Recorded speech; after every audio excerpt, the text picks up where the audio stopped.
So the controversial activist Linda Sarsour has once again been in the headlines, this time for calling for jihad against President Trump.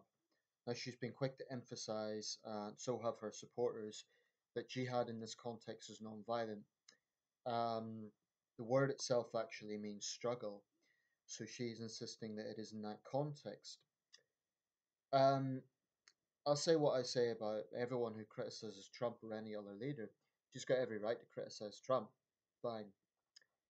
But on the wider issue of Linda Sarsour, I don't know a great deal about her, but what I do know, my gut feeling is that she has demonstrated hypocrisy. She was one of the organisers of the Women's March earlier in the year, the mass protest against President Trump because of his perceived misogyny. Now, Linda Sarsour is a passionate advocate for Sharia law, and when she's pushed on this as being a contradiction to her supposed advocacy for women's rights, um, she has tweeted that Sharia law is misunderstood, and she's tried to claim it's just about dietary requirements and so on. It's misunderstood and reasonable, according to Linda Sarsour. Her background, she is a Palestinian American. Um, and she's very anti-Israel in her positions. So this is my take from it. Firstly, I've been looking a lot of links, at a lot of links, a lot of information about her, in order to prepare for this video, and I think she is what I would describe her as is the sort of polite face of Islamism. I have no doubt about it that she is an Islamist. Um, she kind of plays good cop, bad cop in the sense that she will often say she's against violence. She will often say that she'll often condemn specific cases of anti-Semitism and so on. That's fine, but you cannot tell me that someone who supports Sharia law and who advocates the Kingdom of Saudi Arabia, which is one of the world's most oppressive regimes, is a legitimate human rights activist. I think she's a phony. I think she is a phony, and I think she's a hypocrite. She has also said that she's spoken out against assimilation, any level of assimilation. So she's basically saying that Islamic laws should not be questioned. Um, the way I think this works is that when she's an American citizen, so within the context of the United States, she is actually quite diplomatic in what she says. But if you dig a bit deeper, if you start looking at her positions, I mean, to suggest, for example, that Sharia law is just about dietary requirements is simply disingenuous. The fact of the matter is, in Islamic jurisdictions around the world, what does Sharia law mean? It means that gay men are considered criminals who could be executed.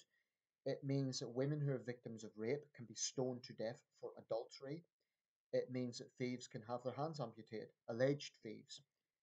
That's Sharia law. And until anyone shows me that those things do not happen under Sharia jurisdictions, then it is simply disingenuous to say otherwise. There may be softer versions of Sharia, but I would put it this way. If Linda Sarsour really is progressive, if she really does believe in human rights, she would unreservedly condemn those things. She has utterly failed to do so. That's why I believe that she's a hypocrite. That's why I believe that she's disingenuous. And this is yet another example of where, to be quite honest, I wouldn't be surprised if this video was flagged. And if it is, if YouTube kind of monitors this because I've dared to talk about Islam in a negative light. The truth is, the powers that be are very powerful, and you have the usual left wing sort of publications, the Huffington Post and Time Magazine and so on, lining up to make excuses for her and say, oh, she's been taken out of context and so on. They have utterly failed to do their job and scrutinize her positions. Um, and yet, someone like Ayan Hirsi Ali, who's an outspoken critic of the human rights violations against women in Islamic theocracies, is routinely dismissed as a bigot. Another example, Majid Nawaz, who has tirelessly campaigned against Islamism. He was a former member of Hizb ut-Tahrir in his teens. He has now dedicated his life to anti-extremism and countering Islamist ideology. The Southern Poverty Law Centre has smeared him as an Islamophobe. This is a big, powerful organisation, has tried to destroy this man by smearing him. He's now taken legal action against them. Um, I really do despair sometimes at just how it's this coupling of the regressive left and Islamist thinking. Um, Linda Sarsour is not stupid insofar as she's not going to come out and condone ISIS. She's not going to come out and say, "Oh yes, I think people should be stoned to death." But if you read between the lines and if you look at her silence, in my opinion, her silence speaks volumes.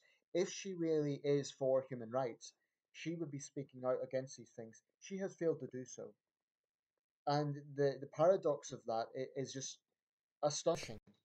So when Western feminists go out of their way to defend the likes of Linda Sarsour, it's because it is the worst sort of virtue signaling, and she's entitled to her views as long as she isn't breaking the law. But she cannot scream Islamophobia every time someone challenges her, and that's what she's doing. It's pathetic. So that's how I feel about Linda Sarsour. If I am wrong about anything connected with Linda Sarsour, um, then the onus is on her supporters to address the point I'm making, which is why is she silent?